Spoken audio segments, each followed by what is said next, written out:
Welcome back to the Marvel Movie Minute, a daily podcast in which we smash apart the films of the Marvel Cinematic Universe into 1-minute chunks so we can analyze them in scrupulous detail. I'm Kyle Olson from the Road to Infinity podcast. Hey, and I'm Rob Cabasco, and Kyle. Yes, sir. You know, you could spend a lot of money going to like all these websites that have masterclasses. I don't know if I think I can say that, right? Because I know there is one, I think, by that name. And I think it is. You know, let's say you could learn all these different things. You could learn about how to cook, but wouldn't it be great to have a masterclass in acting?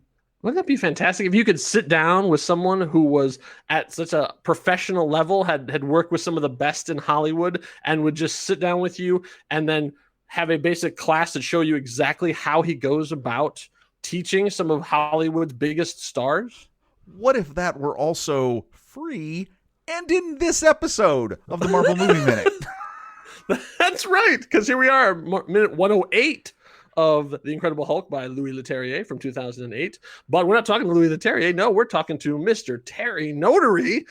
This is the second part of our interview that we conducted with him. This was an amazing spontaneous thing. Like we had this idea going in. Okay, I have my questions ready. We're going to go through all this one by one, kind of what we thought we'd get. Like, what was it like on this movie? What was it like on this movie? And we get into some of that stuff. He tells some fantastic stories coming up here. But in this particular minute, he sort of got very philosophical in very early on in our conversation. And we got this kind of impromptu acting class where he showed us a little bit about how he gets actors to open up and learn how to move like an ape or a gamma irradiated superhero or a dog.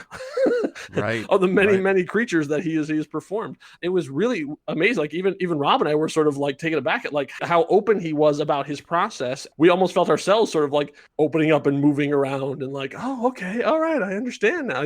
And you get how he can get to these really powerful Hollywood actors and get them to like get down on all fours and run around like an animal. Right. Because you just trust him. Like he is like you just have this calm around him where you're like, sure, whatever you want me to do, I'm happy to do it. Yes, of course. It was incredibly generous. Incredibly generous of him. Yeah, that was great. So you're about to get some acting philosophy here in minute 108. So without further ado, let's go back to the interview of the two of us chatting with Mr. Terry Notary.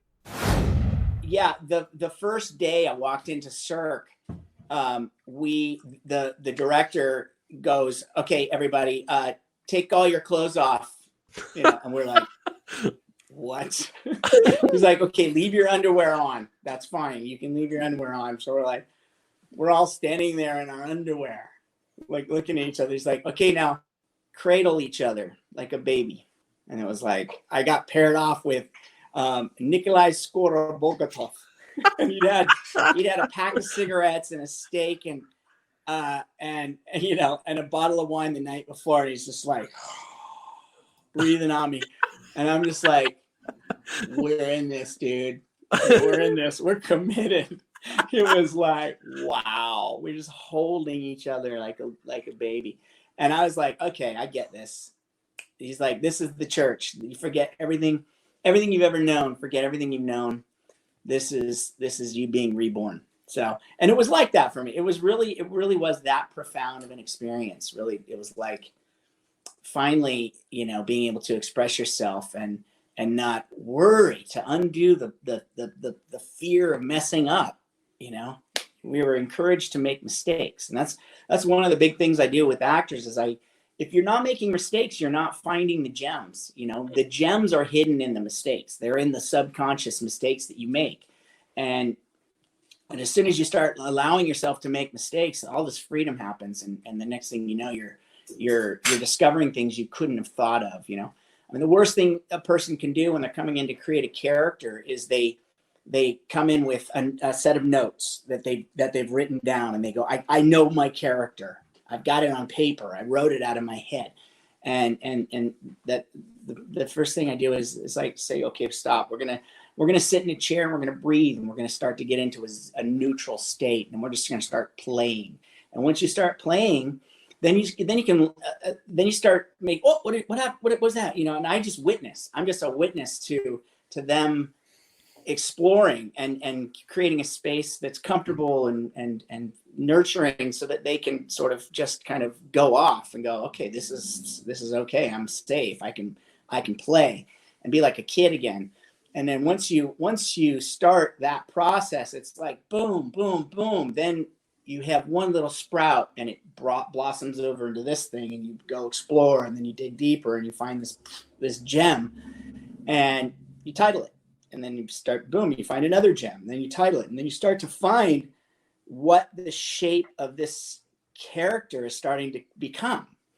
And it starts to become something that is already, it's in the actor. It's there. It just needs to come out. And you can't bring it out of your head. You have to bring it out of a higher place. It's like this sort of this bigger self is willing to let you know what this character should be when you create it correctly and you do it right. So, and it's just all about making mistakes. It really is, and having that freedom. So it's really kind of it's exhausting and fun and frustrating, and you just keep going. It's like when you're a writer and you just go, I'm gonna just put the pen to the paper and just start writing something, and you just all of a sudden you're in something, and then it's boom, you follow it, allow it to happen. Don't get in the way of it. It's not getting in the way of the process as well, by allowing yourself to have this sort of soft connection to your creative, like, ability to be creative, which is like what I call breaking the fourth dimension. It's almost like it's like when someone's in their ultimate present state. A lot of people, when I start working with them, they'll be sitting there and they'll try to be a good student, and they'll sit up tall and okay, sit with your back thing, and they're like, boom, lock in. And we're rewarded as kids from a young age to be good students, right? To do good, to try hard, so what we do is we show effort. We want to show that we're working hard. Okay, yeah. The kids that are daydreaming out the window, looking at the clouds and watching the formations turn into different things, are the ones that are told to stop. and that's really when you're just super in that creative connection. That's super intelligence. That's when your mind is like really tapped in. And we got to learn how to unlearn the tension and the face and the grimace, the expression of effort, because that's what we're rewarded for. It's like, I'm running so hard, look at me, I'm making a face, and I'm displaying all this effort, and I'm gonna get rewarded for it, and then, but it's the person, it's really, we want to undo that. When you want to become a good runner, you undo that, you soften, and you become elastic, and you become three-dimensional. It's like, and as actors, that is the most important thing. I mean, your body is your vehicle of expression. Your mind and your body connection is your vehicle of expression, and that is your energetic vehicle of expression. We are 99.99% energy, right? And the rest is empty space. It's like the rest is matter, right? And so when I emote a feeling, the cells in my body change. It transforms, and energy just goes out, and it's invisible. So people think, well, if it's invisible, I don't know if it really exists, but it really does. And people feel that, and it moves people. It will affect everything around you. And so your job as an actor is to become a master of your physical body of expression. Your mind-body connection is what it's all about. A lot of people get caught in their head, and their mind wants to be in charge. It's like a naughty little kid that wants to be in charge. It wants to have everything in control, and wants to know what's going to happen, and wants to hit the mark and make sure that person doesn't mess their line up. And is a thing going to happen over here? And so they're driving from this narrow peripheral, and so they're not listening to anything else around them, and the width of the character is diminished into this idea. And so that's not how we live. When you're truly living, you're wide, you're open, you're reacting to things that happen organically, and you're still going to nail the task, but you just wait for the right time to do it. And so it's allowing that to happen as an actor that really makes good performances, I believe. And it gives a freedom to trust this process of allowing the time to be there, to actually waiting for the right, for the true expression, not pushing it, not forcing it, not telegraphing, not telling the audience what to feel, but feeling it. And then once you feel it, boom, you can ride that wave, and you can just take it to where it just peters out, and it crashes on the ocean, on the beach, and extinguishes itself. And then you wait again, and something will come.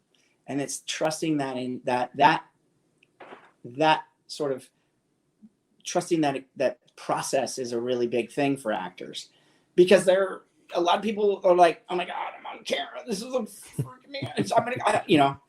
or I'm famous. I'm really famous for this one thing, and I'm freaked about breaking out of this thing that everybody loves about me, But once they get past that, they're like, I can play something else, I can utilize these tools to where I know what I'm doing, and I'm not just lucky. I can get lucky. All right, we're back in the studio. Just Rob and I, sadly, no Terry with us at this point. Hope you enjoyed that. I'm telling you, man, that was it. I hope that you get some of the vibe that we got from there, because we were even from across the internets, we were still like, yes, we will follow you into hell, Mr. Notary. It's pretty awesome. I mean, it was such he puts out such a great vibe, even over video chat. As we go along, don't worry, we'll get back into the nerdy movie trivia stuff that's coming here in the next one. So thank you all for listening. Make sure you come back here for minute 109 when we get into a lot more of his breaking into Hollywood and that sort of stuff. So thank you all for listening. We'll see you back here for minute 109. Until next time, true believers. Bye.